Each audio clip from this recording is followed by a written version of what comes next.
అందరికీ నమస్కారం అండి. దేవి అనుగ్రహం ఛానల్‌కి స్వాగతం. ఈ నెల 6వ తేదీన శ్రీరామనవమి రాబోతుంది. చైత్ర శుద్ధ నవమి రోజున శ్రీరామదేవుడు జన్మించాడు.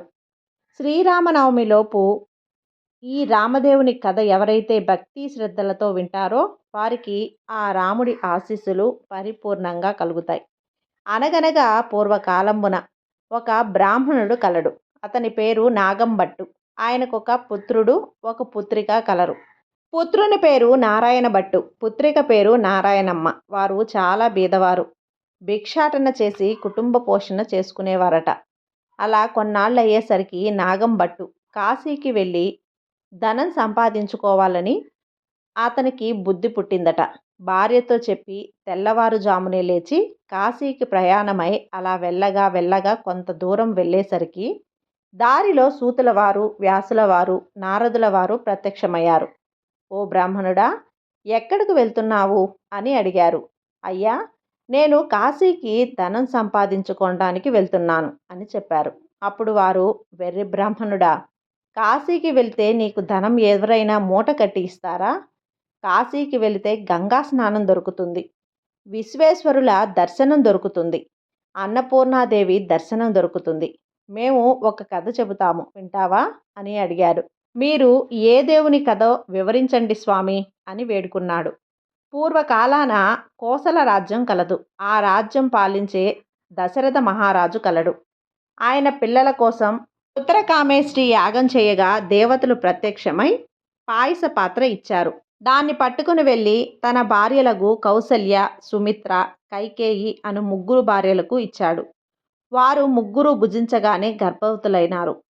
నవమాసాలు నిండగానే చైత్రశుద్ధ నవమి నాడు పునర్వసు నక్షత్రమున శ్రీరామ, లక్ష్మణ, భరత శత్రుఘ్నులు అను నలుగురు కుమారులు జన్మించారు.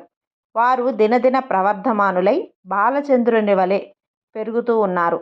కొన్నాళ్ళయ్యేసరికి విశ్వామిత్రుడు వచ్చి రామలక్ష్మణులిద్దరిని యాగ సంరక్షణార్థం రామలక్ష్మణులను తనతో పంపించమని దశరథ మహారాజును అడగగా విశ్వామిత్రునితో రామలక్ష్మణులను పంపుటకు దశరథుడు అంగీకరించాడు. వారిద్దరికీ కూడా బల, అతిబల అనే విద్యలను నేర్పించాడు. రాముడు తాటకిని చంపి శివుని విల్లు విరిచి సీతను పెళ్లాడాడు. అహల్యను శాప విమోచనం చేసి పరశురాముని గర్వభంగం చేసి కైకవ వరము చేత 14 ఏండ్లు అరణ్యవాసంలో ఉండగా రావణాసురుడు సీతను ఎత్తుకుని పోగా లంకాపురము కేగి లంకా దహనం చేసి రావణాసురుణ్ణి వధించి విభీషణుకు పట్టం కట్టి తిరిగి వచ్చి పట్టాభిషిక్తుడై సుఖంగా రాజ్యాన్ని ఏలుతూ ఉండేవాడు. ఇది రామదేవుని కథగా చెప్పి 5 లక్ష్మీవారాలు పూజ చేసి ఆవు నేతితో దీపం పెట్టి ఆవు పాలు, గోధుమ రవ్వ, పంచదార కలిపి 5 ఉండలుగా ప్రసాదం చేసి రామదేవునకు నైవేద్యం పెట్టవలెను. 1 ఉండ రామదేవునికి, 1 ఉండ బ్రాహ్మణుడికి, 1 ఉండ ముత్తైదువునకు, 1 ఇరుగు పొరుగు వారికి, 1 ఉండ భార్య పిల్లలు తినాలి. ఈ విధంగా 5 లక్ష్మీవారాలు పూజ చేయవలెను. నిత్యం రామదేవుని కథ చెప్పుకున్న అష్ట ఐశ్వర్యాలతో ఇష్ట సంపదలతో తొలతూగుతారు. అలాగున కొంతకాలం అయ్యేసరికి ఇదివరకే కాశీకి వెళ్ళాలనుకున్నాడు, కానీ వెళ్ళలేదు. ఇప్పుడు వెళదామనుకొని కొంచెం ధనం మూట కట్టుకొని కాశీ కావడ భుజం మీద వేసుకొని కుమారుణ్ణి, కుమార్తెలను పిలిచి, అబ్బాయి, అమ్మాయి, మీరు కథ విడవకుండా శ్రద్ధగా చెప్పుకుంటూ ఉండమని నారాయణమ్మతోనూ నారాయణ భట్టుతోనూ చెప్పి కాశీకి ప్రయాణమై వెళ్ళిపోయాడు. ఆ మరునాడు కుమారుడు ఆయా వారమునకు వెళ్ళి వచ్చి, అమ్మా, రామదేవుని కథ చెబుతాను, విందువు గాని రామ్మ అని పిలిచాడు. నాయనా, వంటవేళ పొద్దుపోయేసింది, పాచి పనికి వచ్చే వేళయింది, ఇప్పుడు కథ వినను అన్నది. మళ్ళీ మధ్యాహ్నం కథ చెబుతాను, విందువు కాని రామ్మ అన్నాడు. ఇప్పుడేం కథ నాయనా, పడకవేళ నిద్రవేళ, ఇప్పుడు వినను అన్నది. రామదేవునికి కోపం వచ్చి, ఎలా వచ్చిన ఐశ్వర్యంలో అలాగే వెళ్ళిపోగాక బిందెలు, చెంబులు, గిన్నెలు అన్నీ దొర్లి ఇరుగు పొరుగు వారి ఇళ్లకు వెళ్ళిపోయాయి. పూర్వం నుంచి ముష్టి ఎత్తుకునే చిల్లి రాగి చెంబు కూడా దొర్లి వెళ్ళిపోతూ ఉండగా అప్పుడు నారాయణమ్మ చూసి, అమ్మ, అదైనా ఉంచమని కోరవే తల్లి అని చెప్పగా ఆమె అదైనా ఉంచు రామదేవుడా తండ్రి అని వేడుకోగా ఆ చెంబు తప్ప మిగతావన్నీ కూడా వెళ్ళిపోయాయి. వారి గూటిలో ఉన్న వెండి కంచం కూడా దొర్లిపోతూ ఉండగా అప్పుడు ఆమె కంచము అంచు పట్టుకొని లాగిందట. సగము అంచు వారికి, సగం అంచు పొరుగువారికి వెళ్ళిపోయిందట. మరునాటి ఉదయమున ఆమె వారింటికి నిప్పు కోసం వెళ్ళి వారింటిలోనున్న కంచము అంచు మాదే అన్నదట. మీ కంచము అంచు మా ఇంటికి ఎలా వచ్చిందమ్మా? మేము మీ ఇంటికి వచ్చినామా, మీరు మా ఇంటికి వచ్చినారా? కాబట్టి ఆ కంచము మాదే అన్నారట. అలా కాదు, మా ఇంటిలో కూడా కంచం అంచు ఉన్నది, పట్టుకొని వస్తానని రెండూ దగ్గర పెట్టి చూడగా రెండూ అతుక్కుపోయాయి. మాది అని వారు పుచ్చుకున్నారట. సిగ్గుపడి లజ్జపడి ఇంటికి వచ్చేసిన అప్పుడు కుమారుడు చూసి ఏమన్నారమ్మా అని అడగగా మాదే అని వారే పుచ్చుకున్నానని చెప్పింది. అప్పుడు కుమారుడు ఇప్పుడు రామదేవుని కథ చెబుతాను వింటావమ్మా అని అడిగాడు. నేను కథ వినను, కార్యము వినను, ఏ పని పాటో చేసుకుని బ్రతుకుతా గాని రామదేవుని కథావ్రతం విననన్నది. ఎలా వచ్చిన ఐశ్వర్యమో అలాగే వెళ్ళిపోయింది. నీ చెల్లెల్ని మాత్రం తీసుకొని వెళ్ళి ఎవరికైనా ఇచ్చి పెళ్లి చేయమని చెప్పింది. ఆమె ఆజ్ఞ ప్రకారం నారాయణ భట్టు ప్రయాణమైనాడు. వారు ఊరు చివరికి వెళ్ళేసరికి కాశీకి వెళ్ళిన నాగంభట్టు తిరుగు ప్రయాణమున ధనం మూటగట్టుకొని వస్తున్నారట. కొంత దూరం వెళ్ళేసరికి ఆయన ఊరు చివరకు వచ్చేసినారు. అక్కడ కోనేరు కనిపించింది. ఆ కోనేరులో కాలు కడుగుతూ ఉండగా ఎక్కడి నుంచో ఒక పెద్ద గరుడ పక్షి వచ్చి ఆ డబ్బు మూటను ఎత్తుకుపోయింది. అయ్యో అని నాగంభట్టు విచారిస్తూ ఇంటికి వస్తుండగా కొంత దూరం వచ్చేసరికి నారాయణమ్మను నారాయణ భట్టును చూసి అబ్బాయి, అమ్మాయి, మీరు సుఖంగా ఉన్నారా అని అడిగాడు. ఏమన్నది? నాన్నగారు, యథాప్రకారమునకు ఏమీ లోటు లేదు. మీరు వెళ్ళింది మొదలు కథ చెబుతాను వినమంటే అమ్మ విననే లేదు. కాబట్టి రామదేవుడికి కోపం వచ్చి ఎలా వచ్చిన ఐశ్వర్యం అలాగే వెళ్ళిపోయింది అని జరిగిందంతా తండ్రికి చెప్పాడు. ఆమె ఆజ్ఞ ప్రకారం వెంట పెట్టుకుని వస్తున్నాడు. మీ ఆజ్ఞలేమిటి నాన్నగారు? సరే అలాగే చేయమని అలా చెప్పేసి నాగంభట్టు విచారిస్తూ ఇంటికి వెళ్ళిపోయాడు.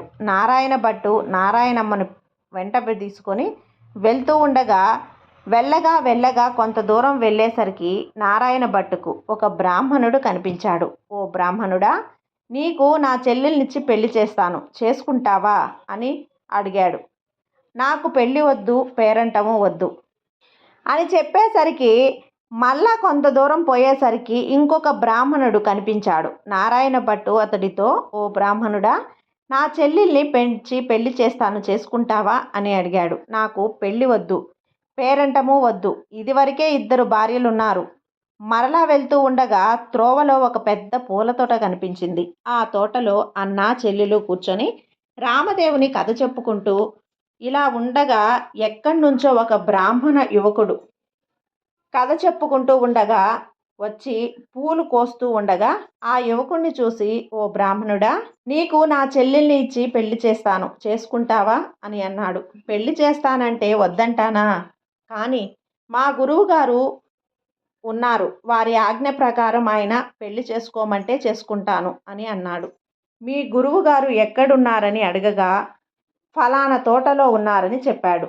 వెంటనే నారాయణ భట్టు గురువుగారి దగ్గరకు వెళ్ళి, అయ్యా గురువుగారు, మీ శిష్యుడికి నా సోదరిని ఇచ్చి పెళ్లి చేస్తాను, తమరు ఒప్పుకుంటారా? అంతటా గురువు బ్రహ్మచారి గృహస్థునిగా చేస్తానంటే వద్దంటానా? కానీ వాడి దగ్గర చీకాకంత బంగారం లేదు, గోపాదమంతా భూమి లేదు, మీకిష్టమైతేనే చెయ్యండి, కష్టమైతే మానండి అని పలికాడు. అప్పుడు నారాయణ భట్టు గురువుగారికి దండం పెట్టి అలాగెక్కడికో వెళ్ళి 4 రాటాలు తెచ్చి పందిరి వేసి గుచ్చిన ముత్యాల తోరణాలు కట్టి గుచ్చని ముత్యాలు తలంబ్రాలు పోసి దెబ్బడి యాగాల నారాయణమ్మనిచ్చి పెళ్లి చేశాడు. వారక్కడే కూర్చొని కథ చెప్పుకున్నారట. అలా కొన్నాళ్ళు అయ్యేసరికి ఒక విప్రుడు వచ్చి మీకు 4 ఎకరంలో భూమి దారిపోస్తాను, పుచ్చుకోవాల్సిందిగా అని చెప్పగా అప్పుడు వారు మేము రామదేవుని కథ చెప్పుకుంటున్నాము, కథ అయితే పుచ్చుకుంటాం కానీ మీకిష్టమైతే కూర్చుని కథ వినండి అన్నారు. కథ అయిన తర్వాత ఆ బ్రాహ్మణుడు రాగి చెంబులో నీరు పోసి, ఫలానా తోటలో ఆస్తి ఉన్నది, అనుభవించమని 4 ఎకరాల భూమి వారికి ధారపోసి ఆ విప్రుడు ఎక్కడికో వెళ్ళిపోయాడు. ఆ 4 ఎకరాల భూమి అనుభవించుతూ కథ చెప్పుకుంటూ అక్కడనే ఉన్నారు. అలా కొన్నాళ్ళు అయ్యేసరికి ఆ ఊరి రాజు ఒక భవనం కట్టించి కొంత ధనం ఆ పుణ్య దంపతులకు ధారపోయాలని స్తుతించాడట. ఎక్కడ వెతికినా సరైన పుణ్య దంపతులు దొరకలేదు. ఆ రాత్రి రామదేవుడు రాజు కలలో కనిపించి, ఫలానా తోటలో పుణ్య దంపతులున్నారు, వారిని తీసుకువచ్చి ధారపోయండి అని ఆజ్ఞాపించి వెళ్ళారట. వారి ఆజ్ఞ ప్రకారం మరునాడు ఉదయమే లేచి 16 మంది బోయులను పల్లకిని పంపించారు. వారక్కడకు వెళ్ళి, ఏమండోయ్, మా దేశపు రాజుగారు ఒక గృహము కొత్త భాగము మీ ఇద్దరికీ ధారపోస్తున్నారట, మిమ్మల్ని వెంట పెట్టుకొని రమ్మని పంపించారు, కావున మీరు రావలసిందిగా అని చెప్పి మేము రామదేవుని కథ చెప్పుకుంటున్నాము, మీకు ఇష్టమైతే కూర్చొని కథ వినండి అనగా బోయులు కూడా కథ విన్న తర్వాత ఆ పుణ్య దంపతులను తీసుకొని అక్కడి నుంచి రాజుగారి దగ్గరికి వెళ్ళి అప్పగించారు. రాజు సంతోషంతో ఆ గృహం ధనము వారికి ధారపోసి వెళ్ళిపోయాడు. అప్పుడు నారాయణమ్మ, నారాయణ భట్టు ఆమె భర్త అక్కడ కూర్చొని ఆ గృహము, ఆ ధనము, 4 ఎకరముల భూమి అనుభవిస్తూ అక్కడ కథ చెప్పుకుంటూ ఉన్నారు. కొన్ని దినములు అయ్యేసరికి నారాయణ భట్టు, అమ్మాయి, నేనెన్ని దినములు ఇలా ఉండను, కాబట్టి నేను వెళ్ళి రామదేవుణ్ణి తీసుకొని వస్తాను, నీవు నీ భర్త కథని మానకుండా చెప్పుకోండి అని చెప్పి నారాయణ భట్టు ప్రయాణమయ్యి అక్కడి నుంచి వెళ్ళి నారాయణమ్మ ఆమె భర్త కథ చెప్పుకుంటూ ఉన్నారు. నారాయణ భట్టు కొంత దూరం వెళ్ళగా ఒక గ్రామం వచ్చింది. ఆ గ్రామంలో ఒక గొల్లవాడు వడ్లు ఎండబోసుకొని కాపలా కూర్చున్నాడట. ఆ గొల్లవానికి చూసి గొల్ల, ఈ గ్రామంలో కొన్ని విశేషాలేమిటి అని అడిగింది. ఏమున్నది బాబు, నేను పుట్టుకతోనే అంధుడను, మా వాళ్ళు వడ్లు ఎండబోసి నన్ను కాపలా కూర్చోమని కర్ర పుచ్చుకొని కూర్చోబెట్టారు, నా అవస్థ ఇలా ఉంది బాబు అనగానే నారాయణ భట్టు ఒక కథ చెబుతాను, వింటావా అని అడిగాడు. అలాగే వింటాను, చెప్పమన్నది. రామదేవుని కథ వ్రత విధానమును చెప్పేసరికి గొల్లవానికి కొంచెం కళ్ళు కనిపించాయట. ఓహో, కథలోనే ఇంత మహత్యం ఉంది, వ్రతం చేసుకుంటే ఇంకెంత మహత్యం ఉంటుందో, ఏదైనా నీవో ఏ దేవుడో చెప్పమన్నాడు. అది రామదేవుని మహత్యం. 5 లక్ష్మీ వారాలు పూజ చేసి ఆవు నేతితో దీపం పెట్టవలెను. ప్రసాదము 5 భాగాలుగా చేసి అందరికీ కూడా పెట్టాలి. రామదేవుని ముత్తైదులకు, రామదేవునికి, బ్రాహ్మణులకు, ఇరుగు పొరుగు వారికి ఇచ్చి భార్యా పిల్లలు తినవలెను అని అక్కడి నుంచి వెళ్ళిపోయాడు. తిరిగి కొంత దూరం వెళ్ళేసరికి ఒక రాజు విచారిస్తూ ఉన్నాడు. ఆ రాజును చూసి, ఏమి రాజా, నా రాజ్యం పరారయ్యి రాజులు తీసుకొని పోయినారు, నా అవస్థ ఇలా ఉన్నది బాబు అని అనగానే, నేనొక కథ చెబుతాను, వింటావా అని అడిగాడు. అలాగే వింటాను, చెప్పవలసిందే అని మహానుభావ అని అన్నాడు. నారాయణ భట్టు రామదేవుని కథ అంతా చెప్పి వ్రత విధానం అంతా వివరించాడు. ఆ రాజుగారు వ్రతం చేసుకున్న వరాగి అయి భార్యా బిడ్డలు సంతోషంతో నారాయణ భట్టును చూసి, ఏమండి మహానుభావ, మీరు ఏ దేవుడో చెప్పవలసిందిగా మిమ్మల్ని పూజించుకుంటున్నాను, నేను ఏ దేవుడను కాను, ఇది రామదేవుని కథ మహత్యము, మీరు 5 గురువారములు అంటే 5 లక్ష్మీవారములు, 5 ఆదివారములు పూజ చేయవలసిందే ఉంటుంది అని చెప్పి వ్రత విధానమంతా చెప్పి మరలా కొంత దూరం వెళ్ళగానే ఓ స్త్రీ విచారిస్తూ కూర్చున్నది. ఆ స్త్రీని చూసి నారాయణ భట్టు, ఎందుకు విచారిస్తున్నావు అని అడిగాడు. ఆమె అప్పుడు, ఏముంది బాబు, చిన్నతనంలోనే పెళ్లి చేసేశారు, నా భర్త దేశాంతరం వెళ్ళిపోయాడు, నా తల్లి తండ్రి అత్తమామలు కొన్నాళ్ళు చూసి అవస్థ ఇలాగున్నదని చెప్పి బాబు అని చెప్పి ఇప్పుడు నేనొక కథ చెబుతాను, ఇక్కడ ఈ విధంగా ఇక్కడికి పంపించేశారు, వింటావా అని. అలాగే వింటాను బాబు, చెప్పమన్నది. నారాయణ భట్టు రామదేవుని కథంతా చెప్పి వ్రత విధానం అంతా చెప్పేసరికి గొల్లవానికి కొంచెం కళ్ళు కనిపించాయనట. ఓహో, కథలోనే ఇంత మహత్యం ఉంది, వ్రతం చేసుకుంటే ఇంకెంత మహత్యం ఉంటుందో, ఏ దైవానివో ఏ దేవుడువో చెప్పమన్నాడు. అది రామదేవుని మహత్యం. 5 లక్ష్మీ వారాలు పూజ చేసి ఆవునేతితో దీపం పెట్టవలెను. ప్రసాదము 5 ఉండలు చేసి రామదేవునికి, ముత్తైదువులకు, బ్రాహ్మణులకు, ఇరుగు పొరుగు వారికి ఇచ్చి భార్య పిల్లలు తినవలెను అని అక్కడి నుంచి వెళ్ళిపోయాడు. తిరిగి కొంత దూరం వెళ్ళేసరికి ఒక రాజు విచారిస్తూ ఉన్నాడు. ఆ రాజును చూసి, ఏమి రాజా విచారిస్తున్నారు అని అడిగాడు. నాయనా, నా భార్య బిడ్డలు పరారైనారు. నా రాజ్యము పరాయి రాజుల చేతిలోకి తీసుకున్నారు. నా అవస్థ ఇలా ఉన్నది బాబు అని చెప్పాడు. నేనొక కథ చెబుతాను, వింటావా అని అడిగాడు. అలాగే వింటాను, చెప్పవలసిందిగా మహానుభావా అని అడిగాడు. నారాయణ భట్టు రామదేవుని కథ అంతా చెప్పి వ్రత విధానమంతా వివరించాడు. ఆ రాజుగారు వ్రతం చేసుకోగా పరారైన భార్య బిడ్డలు, పరాయి రాజు తీసుకున్న రాజ్యము తిరిగి ప్రాప్తి చెందింది. అప్పుడు రాజు సంతోషంతో నారాయణ భట్టును చూసి, ఏమండి మహానుభావ, మీరు ఏ దేవుడో చెప్పవలసిందిగా మిమ్మల్ని పూజ చేసుకుంటాను. నేను దేవుడను కాను, ఇది నా రామదేవుని కథ మహత్యము. మీరు 5 లక్ష్మీ వారాలు 5 ఆదివారాలు పూజ చేయమని చెప్పి వ్రత విధానమంతా చెప్పి మరలా కొంత దూరం వెళ్ళగా ఓ స్త్రీ విచారిస్తూ కూర్చొనుంటుంది. ఆ స్త్రీని చూసి నారాయణ భట్టు, ఎందుకు విచారిస్తున్నావు అని అడిగాడు. అప్పుడు ఆమె ఏమంది, ఏముంది బాబు, చిన్నతనంలోనే పెళ్ళయింది. నా భర్త దేశాంతరం వెళ్ళిపోయాడు. నా తల్లి తండ్రులు అత్తమామలు కొన్నాళ్ళు చూసి, ఎన్నాళ్ళు నిన్ను ఇలా చూస్తాము అని వదిలేశారు. కాబట్టి నా అవస్థ ఇలా ఉన్నది బాబు అని చెప్పింది. అప్పుడు నేనొక కథ చెప్తాను, వింటావా అని ఆమెను అడిగాడు. వింటాను బాబు, చెప్పమన్నది. నారాయణ భట్టు రామదేవుని కథంతా చెప్పి వ్రత విధానం అంతా చెప్పేసరికి దేశాంతరము వెళ్ళిన ఆమె భర్త తిరిగి వస్తాడు. తల్లి తండ్రి అత్తమామలు వచ్చారు. ఆమె సంతోషించి నారాయణ భట్టును చూసి, ఏమండి మహానుభావ, మీరు ఏ దైవానివో మిమ్మల్ని మేము పూజించుకుంటాము చెప్పమని అడిగారు. ఇదంతా రామదేవుని కథ మహత్యము. 5 లక్ష్మీ వారాలు 5 ఆదివారాలు మానకుండా పూజ చేసి కథా విధానమంతా చెప్పి కొంత దూరం వెళ్ళేసరికి ఒక గ్రామం వచ్చింది. ఆ గ్రామంలో ఒక ఇల్లాలి ఇంటికి వెళ్ళి, అమ్మా పూజ చేసుకుంటాను, కొంచెం ఇల్లు ఇస్తావా అని అడిగాడు. ఆ ఇంటిలో మడి ఆచారం కనుక కుదరదు, ఇల్లు లేదు, వెళ్ళిపో అన్నది. అప్పుడు నారాయణ భట్టు, కోనేరైనా చూపించు తల్లి అని అడిగాడు. తూర్పు దిశ ఈశాన్య మూలగా ఒక కోనేరున్నది, వెళ్ళమని చెప్పింది.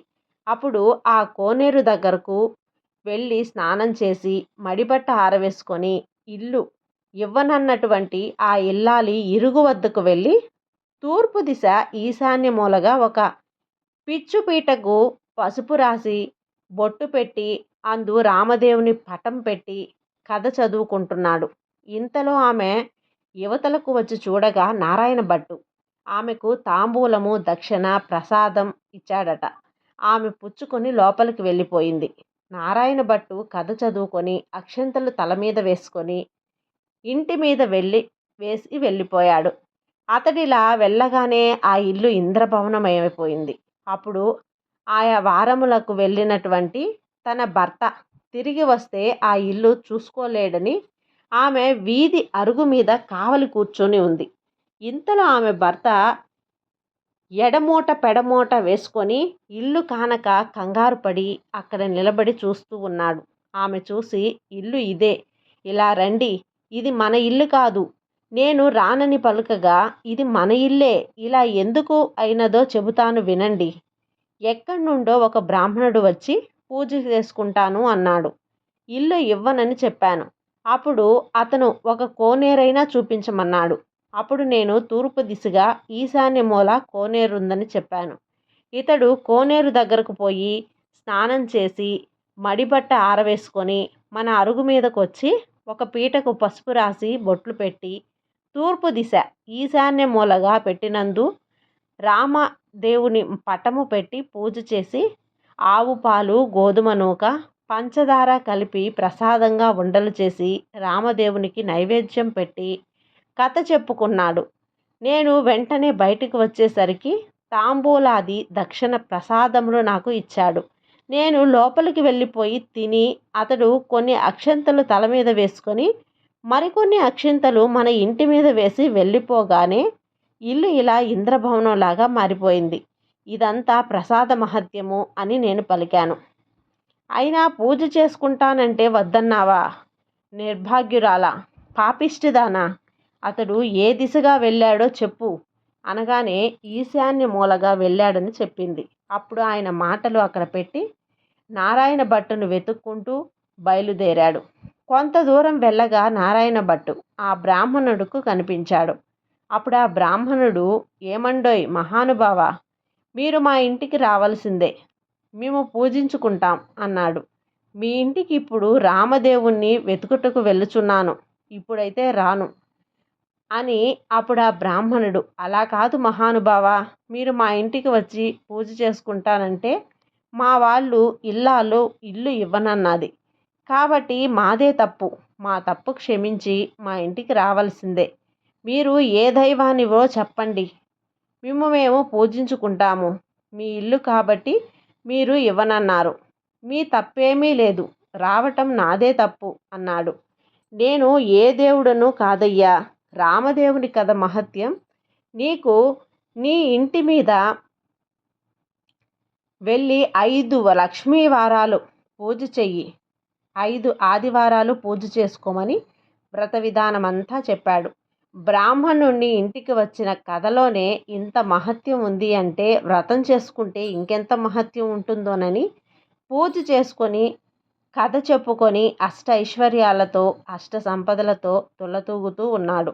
నారాయణ భట్టు ఎండనక వాననక, తిండి లేక తిప్పల్లేక, ఆకలకనక దప్పికనక, చెట్టనక పుట్టనక, నీడనక భయమనక, అర్ధరాత్రనక అరణ్యాల వెంటబడి వెళ్తూ ఉండగా కొంత దూరం వెళ్ళేసరికి నారాయణ భట్టు మోర్చిల్లి ముఖం తిరిగి పడిపోయాడు. అప్పుడు రామదేవునకు దయ కలిగి ముసలి బ్రాహ్మణ వేషంలో వచ్చి నారాయణ భట్టు ముఖం తుడిచి లేవదీసి మంచినీళ్లు ఇచ్చి మా ఇంటిలో భోజనం చేద్దువు కానీ రమ్మని పిలిచాడు. నేను భోజనం మాత్రమే చెయ్యను, నేను రామదేవుణ్ణి వెతుకుటకు వెళ్తున్నాను. ఒక కోనేరు మాత్రం చూపించి స్నానం చేస్తాను. తూర్పు దిశ ఈశాన్య మూల ఒక కోనేరు ఉన్నది, వెళ్ళమన్నారట.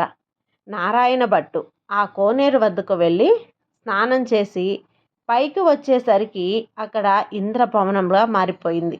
లోపల వచ్చేసరికి సీతమ్మవారు వెండి కంచాలు, వెండి పీటలు, పైడి కంచెలు కనిపించనివి.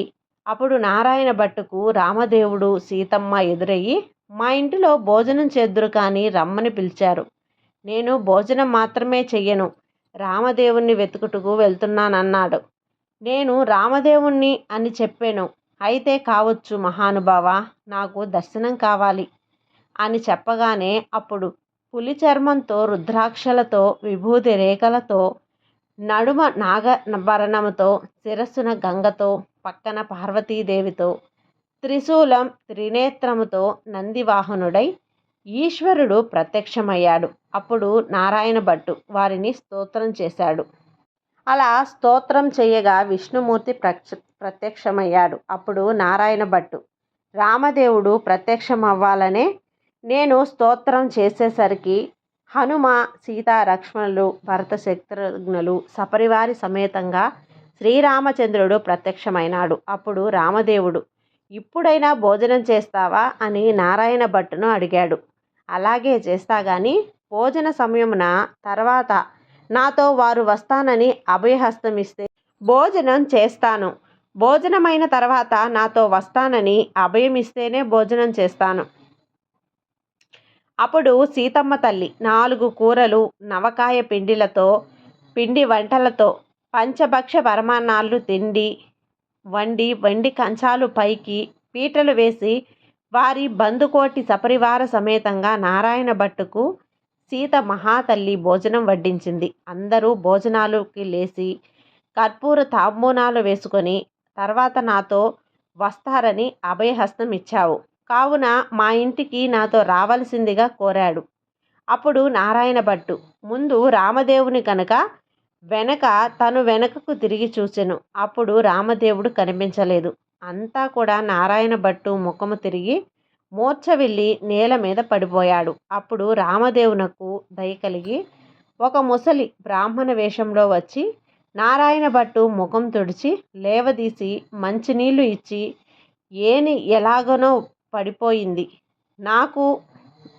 నాతో నడవలేవని నన్ను ఎందుకు నువ్వు రమ్మన్నావు అని అడిగాడు. దేవా, నీ మహిమను బ్రహ్మాది దేవతలు, యోగీశ్వరులు, మునీశ్వరులు, తపస్సులు తెలుసుకోలేక మీ మహత్యం విలువ తెలుసుకొనుటకు నేనెంత వాడను?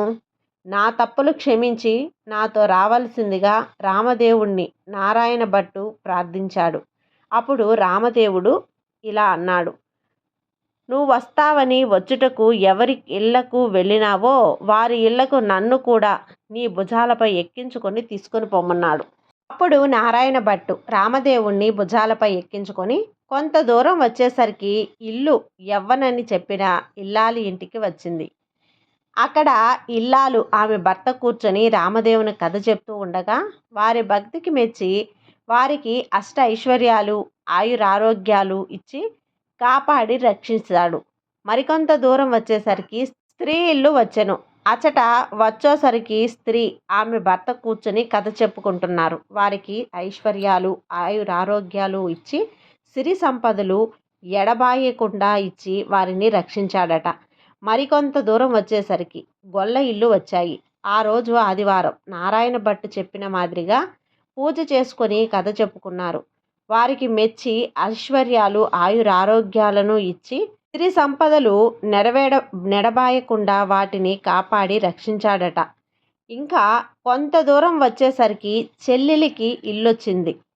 అక్కడ వారు రామదేవుని కథ చెప్పుకొనుచు బంగారు తూగుటుయ్యాలలో ఊగుచున్నారు. వారిని మెచ్చి ఆయురారోగ్యములు ఇచ్చి సిరి సంపదలు ఇచ్చి కాపాడి రక్షించావట. అప్పుడు నారాయణమ్మ తన ఇంటికి అన్నయ్య వచ్చాడని కాళ్ళు కడుకొనుటకు నీళ్ళిచ్చి మర్యాద చేసింది. అప్పుడు నారాయణమ్మ తన ఇంటికి అన్నయ్య వచ్చాడని కాళ్ళ కడుక్కొని నీళ్ళిచ్చి కాళ్ళు కడుక్కోవటానికి దాహానికి మజ్జిగిచ్చి మర్యాద చేసింది. అప్పుడు నారాయణ భట్టు, అమ్మాయి, నన్నిలా మర్యాద చేయనక్కర్లేదు. నేను రామదేవుణ్ణి తీసుకువచ్చుచుంటిని. నీవు నీ భర్త ఇంటికి రావలెను. మనమందరం కూడా పూజ చేసుకుందాం అని చెప్పింది. అప్పుడు ఆమె సంతోషంతో అలాగే వస్తానని నారాయణమ్మ ఆమె భర్తతో నారాయణ భట్టు రామదేవునితో సంహార వారందరూ బయలుదేరి వారి స్వగృహానికి పొలిమేర వచ్చేసరికి గ్రామంలో వారు కొందరు చూసి పరుగున పోయి వారి తల్లిదండ్రులతో, ఏమండోయ్ నాగంభట్టు గారు, మీ అబ్బాయి, అమ్మాయి, అల్లుడు ఇంకా వేరెవరో బయలుదేరి వచ్చుచున్నారు అని పరుగున వెడలి చెప్పాడు. అప్పుడు నారాయణ భట్టు తల్లిదండ్రులు పరుగున వచ్చి సంతోషంతో కుమార్తెను కౌగిలించుకోబోయారట. అప్పుడు నారాయణ భట్టు చూసి, అమ్మా, నన్ను ముట్టుకోవద్దు. ఇప్పుడు నేను రామదేవుణ్ణి తీసుకొని వచ్చుచున్నాను. మీరు మా ఇంటికి వెళ్ళి 4 మూలల దులిపి నల్లగా అలికి తెల్లగా ముగ్గు పెట్టి పచ్చగా పసుపు రాసి మామిడాకుల తోరణాలు కట్టి ఒక పీటకు పసుపు రాసి బొట్టు పెట్టి తూర్పు దిశ ఈశాన్య మూలగా ఉంచిన రామదేవుని పటము పెట్టి గోధుమ నూక, పంచదార, ఆవు పాలు కలిపి ప్రసాదం 5 ఉండలు చేసి పూజకు అన్నీ సిద్ధం చేసి నాకు కబురు చెయ్యండి అని అప్పుడు నేను రామదేవుణ్ణి తీసుకొని వచ్చేదానని చెప్పాడు. అప్పుడు సంతోషంగా ఇంటికి వచ్చి 4 మూలాలు కలిపి అలికి ముగ్గులు పెట్టి పచ్చగా పసుపు రాసి మామిడాకుల తోరణాలు కట్టి 4 మూలలా వెతకగా ఒక వచ్చు పీట కనపడింది. ఆ పీటకు పసుపు రాసి బొట్టు కుమారుడు చెప్పిన ప్రకారం సిద్ధపడి నీవు రామదేవుణ్ణి తీసుకురమ్మని కుమారునికి కబురు పంపావు. అప్పుడు నారాయణ భట్టు సంతోషంగా రామదేవుని భుజాలపై ఎక్కించుకొని ఆ గ్రామం 4 వీధులు ఊరేగించి ఇంటికి తీసుకువచ్చి రామదేవునితో, తండ్రి, ఇంతలో మీరు కుడిపాదము పెట్టలేనని ప్రార్థించారు. అప్పుడు దేవుడు వారి ఇంటిలో కుడిపాదం పెట్టేసరికి పెద్ద ఇంద్ర భవనం ఏర్పడుతుంది. కాబట్టి ప్రతి ఒక్కరూ కూడా నాకు ఉన్న ఈ ఉప్పు పీటయే సింహాసనం అనుకొని దయచేయండి, కూర్చుండవలసిందిగా వినయంగా ప్రార్థించాడు.